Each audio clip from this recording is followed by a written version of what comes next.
There's a video by Matt Whitman which I find disturbing. As a part of his series of visiting churches videos, he went to a Roman Catholic cathedral and had a tour. In this video, he was taken to the confession room, and the priest described to him what confession is all about, at least from that priest's perspective. Touring a Catholic church, learning from a Catholic priest, that's fine. I think that can be very fruitful. What was disturbing is that Matt described being kind of swooned by the priest regarding confession, and ultimately he decided to go partake in some version of confession with the priest in the room. He saw this as a very attractive thing. The confession bit there at the end kind of got through the armor for me. The longer we were in that room and talking about it, the more I started to think about myself and about God and who I am and where I'm at with things. And I found myself really wanting to try that out. And so Father Diaz said it was fine to take confession from a non-Roman Catholic. So after the cameras turned off, we shut the door and we did that. Now, Matt is a Protestant, and there's a lot about his open-minded attitude that I really appreciate. However, I believe that this is an example of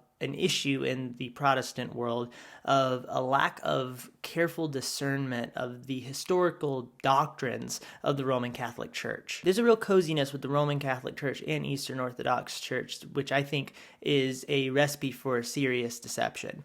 I'm sure that's an unpopular thing to say. In the Council of Trent, confession and the sacrament of penance, which is, those go together, is considered a remedy of life for those who have fallen into sin following baptism. Confession and penance is utilized to deal with venial sins or less serious sins and mortal sins, which remove you from a state of grace. They separate you from God. And for example, missing Mass without good reason is considered a mortal sin. Now you can call this whatever you want, but this is doing works to obtain the grace of God. This is not biblical, and this is not the gospel message. The gospel says that our justification before God is a gift from God received through faith by no merit, work, or righteousness of our own. And our faith is a gift from God. Salvation entirely is a gift from God.